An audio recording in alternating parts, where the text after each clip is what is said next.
Welcome back to our channel. आज के इस वीडियो में हम देखेंगे आपके आरआरबी ग्रुप डी के साइंस के लिए सेल चैप्टर के टॉप 100 क्वेश्चंस। देखिए यहाँ से आपका इस चैप्टर से एक भी एमसीक्यू बाहर नहीं जाएगा। जो भी एमसीक्यू पूछा जाएगा वो इसी वीडियो से, और आप प्लस आपको कमेंट बॉक्स में जो क्रैश कोर्स कराया जा रहा है उसका लिंक है, उसको आप देखिए। आपको कोई भी क्वेश्चन बाहर नहीं जाएगा। हम आपको चैप्टर वाइज हर चैप्टर के क्वेश्चंस कराएंगे और साथ में आपका चैप्टर का क्विक रिवीजन भी कराएंगे। 1 घंटे की वीडियो को मैंने 20 मिनट 19 मिनट में बनाने की कोशिश की है, तो जाइए दूसरे चैनल को सब्सक्राइब कीजिए, वहाँ पर पहुँचिए, आपके क्रैश कोर्स को कंप्लीट कीजिए। जो 35 डेज़ का आपका टारगेट है, जिसमें हम आपकी कंप्लीट साइंस एकदम से क्विक रिवीजन करा देंगे, ठीक है। तो यहाँ पर जो हमने चैप्टर लिया है वो है आपका cell the unit of life, सबको पता है, ठीक है। तो देखिए यहाँ पर जो आपके क्वेश्चन होंगे 2 पार्ट में है। यहाँ पर टॉप 50 क्वेश्चन है, प्लस हम 50 का पार्ट 2 बनाएंगे, क्योंकि इस चैप्टर से जो है क्वेश्चन ज़्यादा नंबर में पूछे जाते हैं, और आपको हर एक एग्ज़ाम में इस चैप्टर से क्वेश्चन ना मिले ऐसा हो ही नहीं सकता है।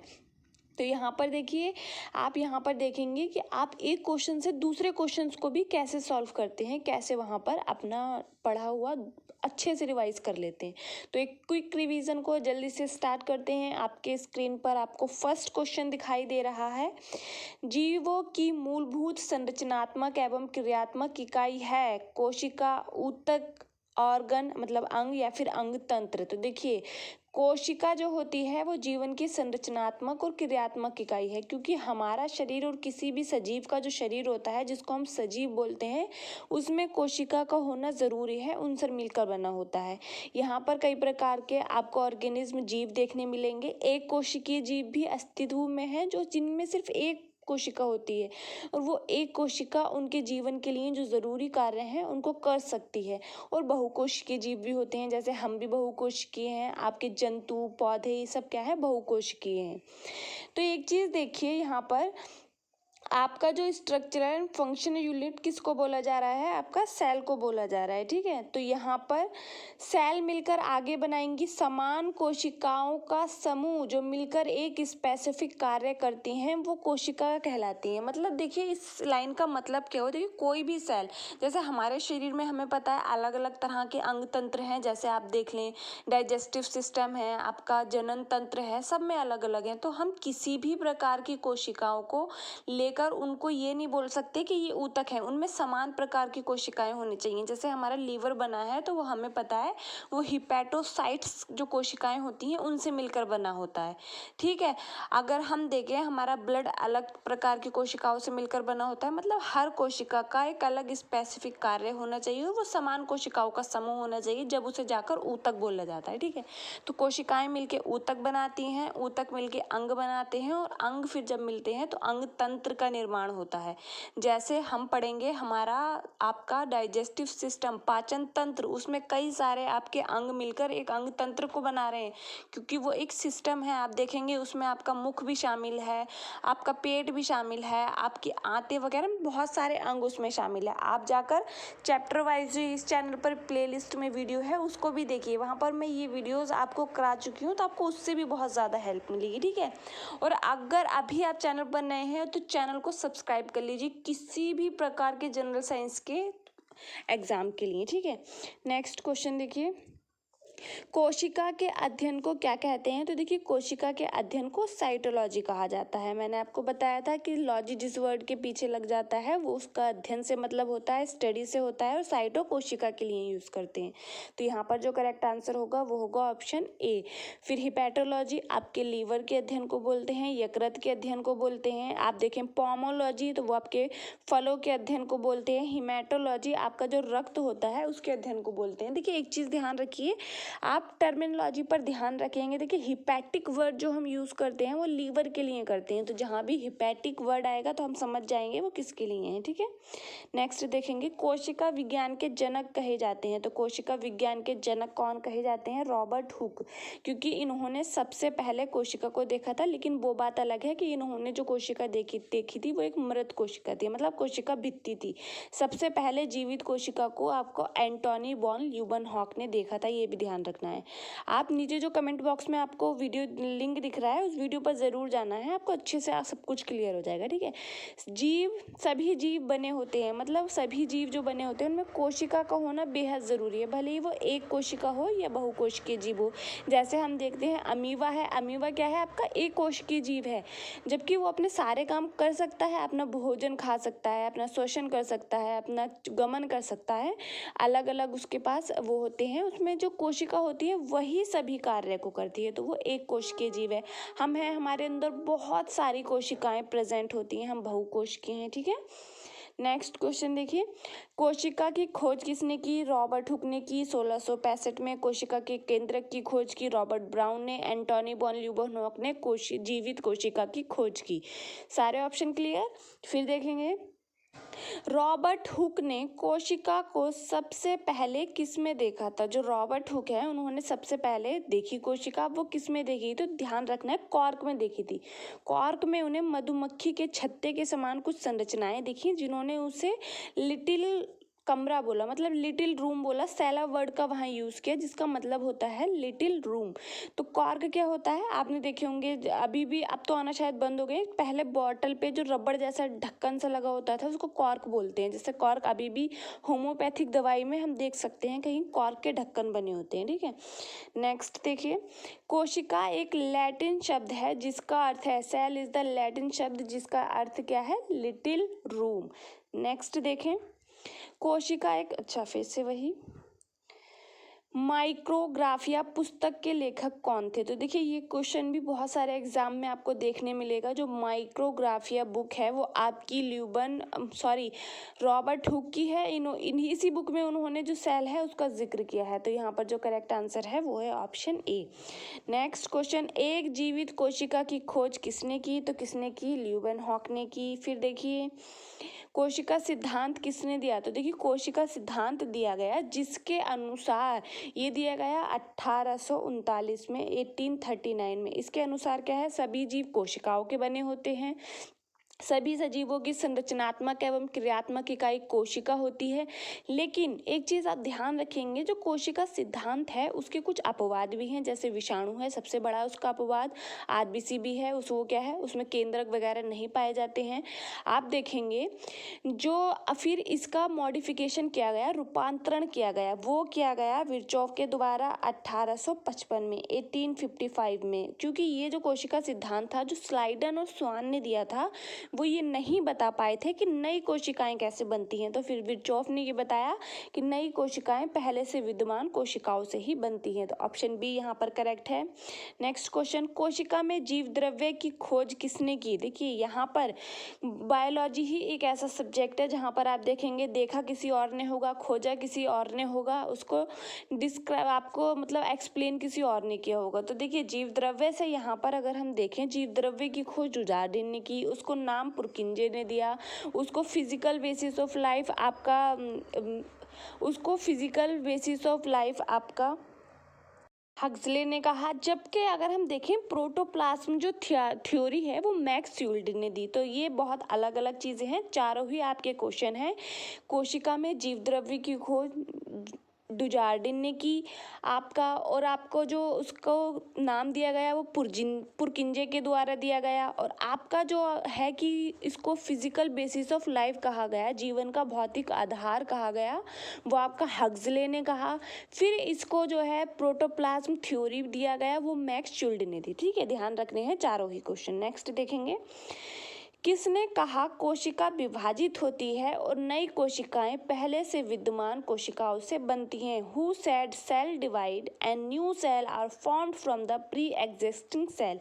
तो मैं आपको बता चुकी हूँ किसने किया था, ये किया था विर्चोव ने 1855 में, और ये किसका रूपांतरण था? आपका जो सेल थ्योरी है उसका रूपांतरण है। नेक्स्ट देखिए, ओमनिस सेलुला ई सेलुली किसने कहा? यही वर्ड है जिसका मतलब है कि कोशिकाएं पहले से विद्यमान कोशिकाओं से ही बनती हैं। तो ये जो स्टेटमेंट दिया गया है ये विर्चोव के द्वारा दिया गया, जिसका मतलब है कि नई कोशिकाएं पहले से विद्यमान कोशिकाओं से ही बनती हैं।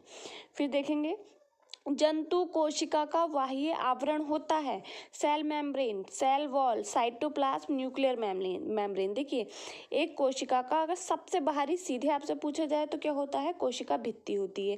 उसके अंदर जो लेयर होती है वो सेल मेम्ब्रेन होती है। लेकिन जंतु कोशिका और पादप कोशिका में जो मुख्य अंतर है वो यही है कि जंतु कोशिका में कोशिका भित्ति नहीं पाई जाती है, जबकि पादप कोशिका में कोशिका भित्ति पाई जाती है।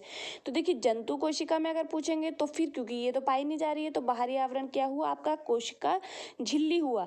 लेकिन अगर पादप कोशिका में पूछा जाएगा तो क्या होगा, कोशिका भित्ति होगी जो कि सेल्यूलोज की बनी होती है। तो जंतु कोशिका का बाह्य आवरण क्या है आपका, कोशिका झिल्ली, सेल मेम्ब्रेन। फिर आगे बढ़ते हैं, निम्न में से कौन पादप कोशिका में उपस्थित होता है लेकिन जंतु कोशिका में नहीं। Present in plant not animal cell.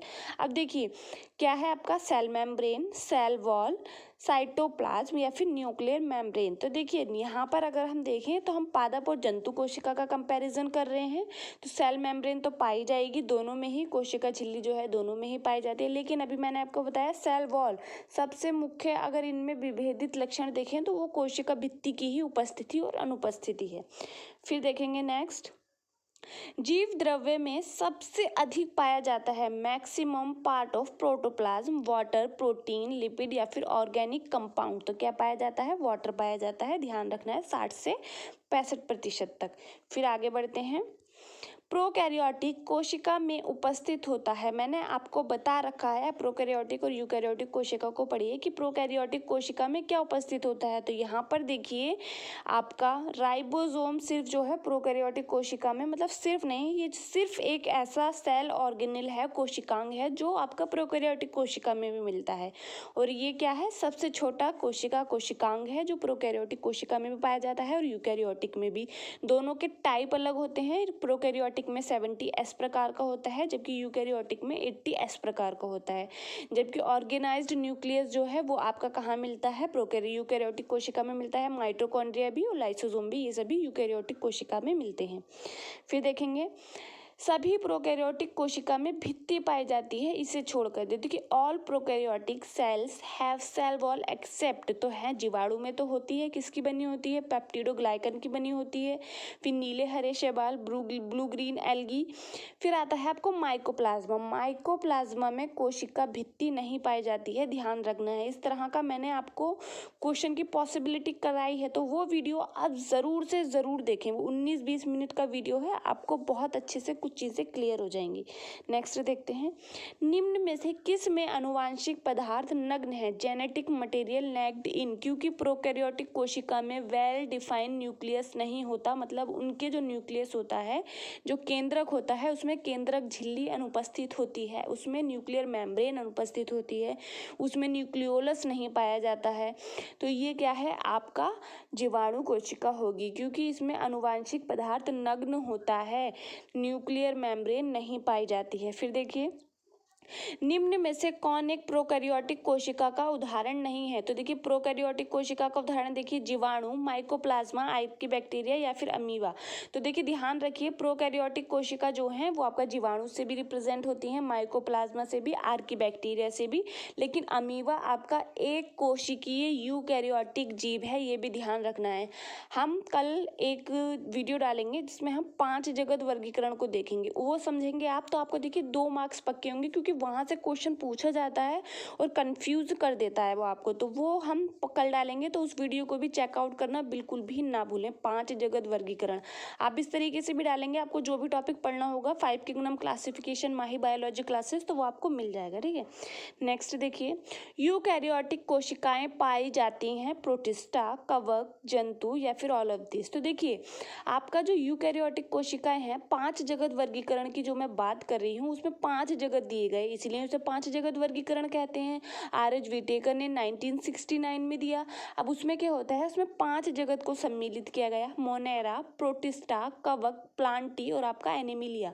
तो यहाँ पर देखिए सिर्फ प्रोकैरियोटिक जो कोशिकाओं के जो जीव हैं, जिनमें प्रोकैरियोटिक कोशिकाओं के कोशिकाएं पाई जाती हैं, उनको कवक जगत मोनेरा के अंदर रखा गया। बाकी चारों जगत में आपके यूकैरियोटिक कोशिकाओं को रखा गया, और इन्हें भी किस तरह से रखा गया ये हम कल की वीडियो में बात करेंगे। देखेंगे तो यहाँ पर देखिए प्रोटिस्टा भी यूकैरियोटिक है, कवक भी यूकैरियोटिक है, जंतु भी यूकैरियोटिक है, मतलब यहाँ पर करेक्ट आंसर होगा ऑल ऑफ दिस। नेक्स्ट देखिए, केवल पादप कोशिका में पाए जाते हैं, जंतु कोशिका में नहीं, क्या? सेल वॉल, प्लास्टिड, क्लोरोप्लास्ट या फिर ऑल ऑफ दिस। तो देखिए कोशिका भित्ति तो जंतु कोशिका में नहीं पाई जाती, लेकिन प्लास्टिड जो लवक होते हैं, क्लोरोप्लास्ट का काम क्या है? प्रकाश संश्लेषण करना। तो एक चीज़ ध्यान रखिए, प्लास्टिड और क्लोरोप्लास्ट ये भी आपके जंतु कोशिका में नहीं पाए जाते, क्योंकि हमारे शरीर में आप क्या है, प्रकाश संश्लेषण नहीं होता है, ठीक है। नेक्स्ट देखेंगे, जंतु कोशिका में अनुपस्थित होता है, which is absent in animal cell, mitochondria, plastid, lysosome या फिर गोल्जी बॉडी। तो लवक जो होते हैं वो अभी मैंने आपको बताया जंतु कोशिका में नहीं पाए जाते। नेक्स्ट क्वेश्चन, पादपों की कोशिका भित्ति बनी होती है। तो पादपों में हमें पता है कोशिका भित्ति पाई जाती है, अब वो किसकी बनी होती है? तो सेल्यूलोज की, आपकी हेमीसेल्यूलोज की, पैक्टिन की या फिर ऑल ऑफ दिस। तो देखिए आपके एनसीईआरटी में ये तीनों की ही मेंशन है, लेकिन अगर आप फिर भी आपको इनमें तीनों में भी चूज करना हो तो आप सेल्यूलोज ध्यान रखेंगे। यहाँ पर जो करेक्ट आंसर है वो है ऑप्शन डी।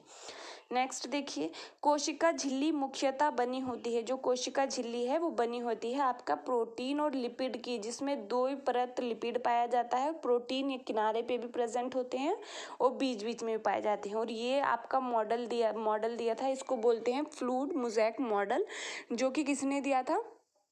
1972 में निकोलसन और सिंगर के द्वारा दिया गया था, ये भी ध्यान रखना है। फिर देखिए, निम्न में से कौन वर्णात्मक पारगम्य है? विच of the following is selectively permeable? कोशिका झिल्ली, कोशिका भित्ति, राइबोसोम की झिल्ली या फिर कोई नहीं।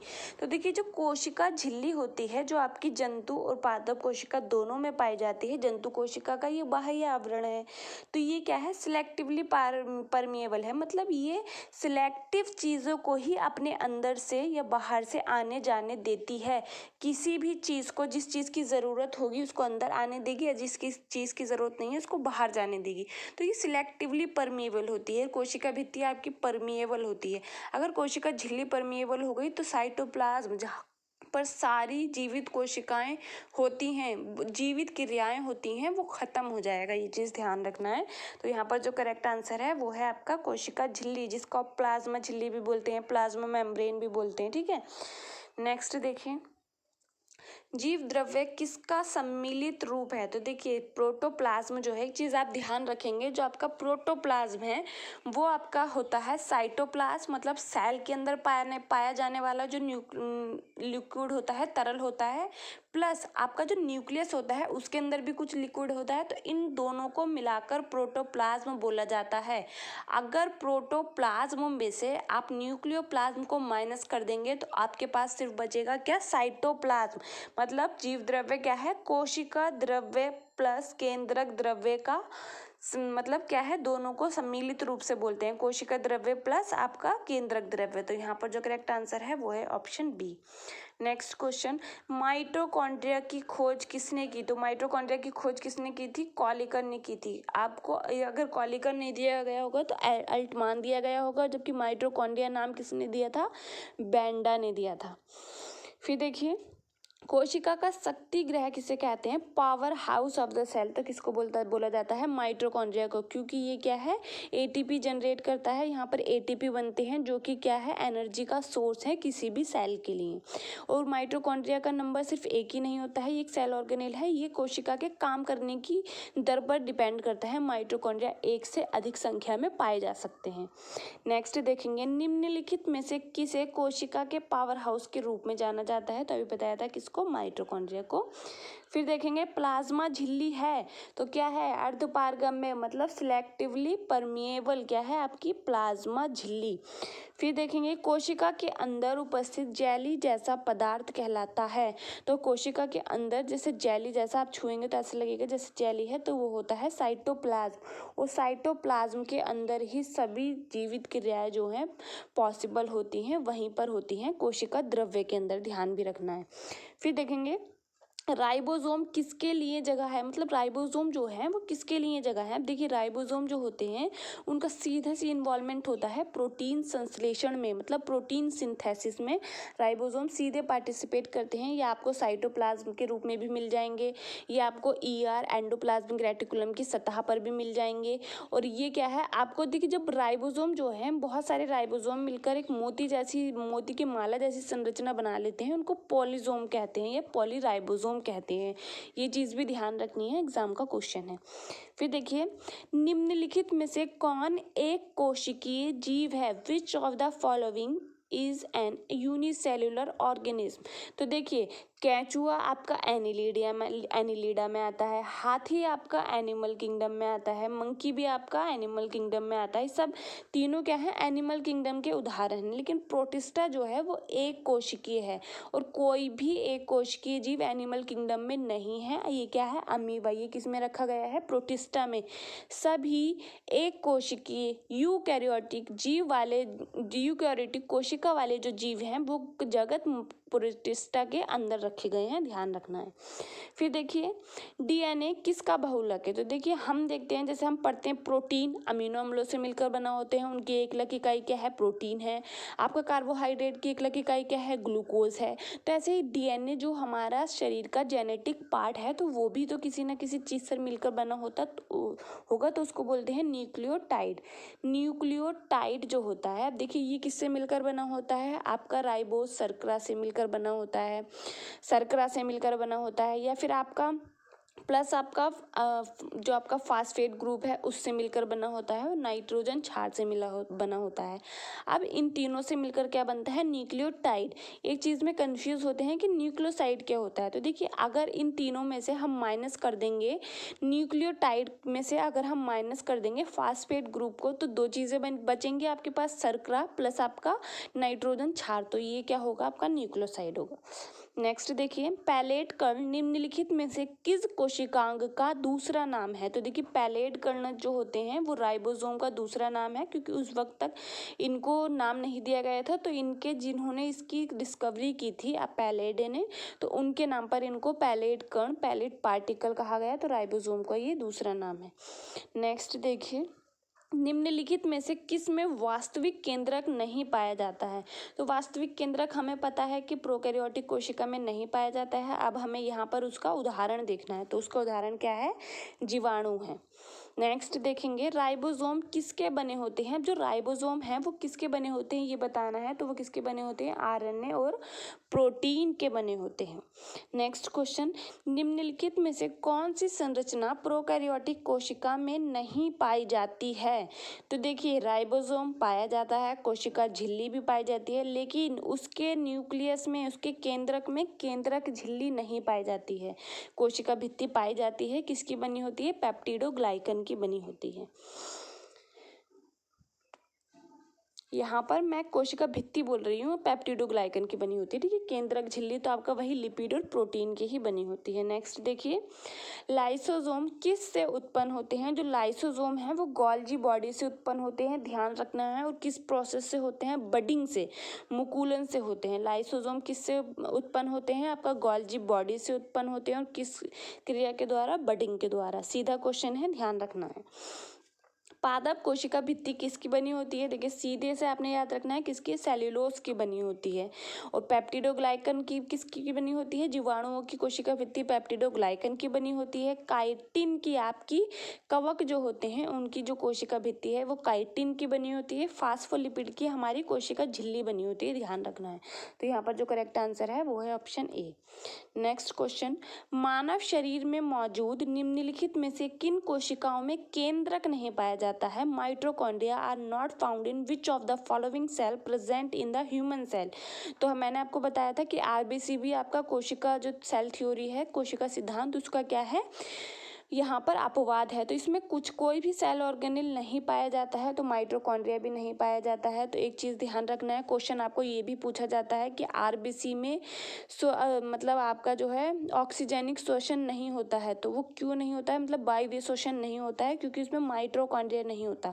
यहाँ पर सिर्फ आपको हीमोग्लोबिन देखने मिलता है, तो इसी वजह से हीमोग्लोबिन को जगह मिल सके, हीमोग्लोबिन ही क्या करेगा, आपकी जो ऑक्सीजन होगी उसको इधर से उधर लेकर जाएगा, तो उसको जगह देने के लिए ही इसमें कोई भी कोशिकांग नहीं पाया जाता है, ध्यान रखना है। फिर देखिए, अंतःप्रद्रव्य जालिका सतह पर मौजूद इसके कारण खुदरे होते हैं, ध्यान रखना है, अंतःप्रद्रव्य जालिका है ER मतलब एंडोप्लाज्मिक रेटिकुलम। तो देखिए एंडोप्लाज्मिक रेटिकुलम जो है वो एक कोशिकांग है जो आपके शरीर में आप जाल मतलब एक जाल की तरह प्रेजेंट होता है। अगर इसको देखें तो ऐसा लगता है जैसे कोई जाल है। तो ये दो प्रकार का होता है, रफ एंडोप्लाज्मिक रेटिकुलम और स्मूथ एंडोप्लाज्मिक रेटिकुलम। खुदरी अंतःप्रद्रव्य जालिका, चिकनी अंतःप्रद्रव्य जालिका। तो इस ऐसा क्यों बोल रहे हैं, तो भाई इनमें उपस्थित होता है राइबोसोम, जिसकी सतह पर राइबोसोम उपस्थित होगा, तो राइबोसोम एक छोटी सी दानेदार संरचना है, तो ऐसा खुदरा सा लगेगा, तो वो क्या हो जाएगा, खुदरी रफ एंडोप्लाज्मिक रेटिकुलम हो जाएगी। जिसकी सतह पर नहीं पाया जाएगा वो चिकने जैसा प्रेजेंट होगा। तो ये किसकी, खुदरी एंडोप्लाज्मिक रेटिकुलम की सतह पर पाए जाते हैं। और ध्यान रखना है, राइबोसोम का सीधे जो इन्वॉल्वमेंट होता है वो प्रोटीन संश्लेषण में होता है। तो क्या हम बोल सकते हैं एंडोप्लाज्मिक रेटिकुलम, जो रफ एंडोप्लाज्मिक रेटिकुलम है, वो प्रोटीन संश्लेषण में भाग लेती है। ठीक है, ऑप्शन नंबर ए करेक्ट है। नेक्स्ट देखते हैं, निम्नलिखित में से कौन सा कोशिकांग पादप एवं जंतु दोनों कोशिकाओं में उपस्थित होता है। सेल वॉल तो नहीं पाई जाती, आपका माइटोकॉन्ड्रिया दोनों में पाया जाता है, लाइसोसोम सिर्फ जंतु कोशिका में पाया जाता है, क्लोरोप्लास्ट सिर्फ पादप कोशिका में पाया जाता है। तो यहाँ पर करेक्ट आंसर आपका ऑप्शन नंबर बी हो जाएगा, माइटोकॉन्ड्रिया। निम्न में से कोशिका भित्ति पाई जाती है। तो देखिए बहुत ही अच्छा क्वेश्चन है, बहुत ही कंफ्यूजिंग क्वेश्चन भी है। ये मैंने आपको जो रात क्लास ली थी उसमें बता रखा है आपको। तो देखिए माइकोप्लाज्मा जो है वो प्रोकैरियोटिक कोशिका है, आपका जगत मोनेरा के अंदर रखा गया है, लेकिन इसमें कोशिका भित्ति नहीं पाई जाती है। आपका मशरूम जो है वो कवक में रखा गया है। मैंने आपको बताया कवक में कोशिका भित्ति पाई जाती है, किसकी बनी होती है, काइटिन की बनी होती है। मानव में तो कोशिका भित्ति पाई ही नहीं जाती, इवन किसी भी जंतु में आपकी कोशिका भित्ति नहीं पाई जाती है। तो यहाँ पर करेक्ट आंसर क्या होगा, ऑप्शन बी मशरूम होगा।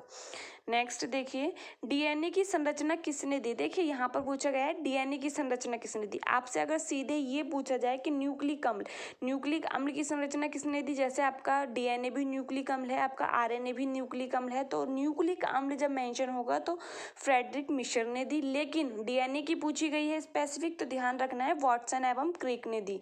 और सबसे स्पेसिफिक क्या है, इसकी द्विकुंडलित संरचना दी वाटसन एंड क्रिक ने। नेक्स्ट देखते हैं, एक विशिष्ट कार्य करने वाली समान कोशिकाओं के समूह का क्या नाम है। ये मैं आपको नहीं बताऊंगी, ये मैं आपको फर्स्ट क्वेश्चन पर ही बता चुकी हूँ। तो इसका आंसर आपने करना है। क्वेश्चन नंबर 50 का आंसर आपने मुझे कमेंट बॉक्स में देना है। ठीक है, वीडियो आपसे आपको थोड़ा भी कुछ नॉलेज मिला हो, आपके लिए ये वीडियो हेल्पफुल हो, तो प्लीज़ चैनल को सब्सक्राइब और दूसरों के साथ शेयर करना बिल्कुल भी ना भूलें। Thank you.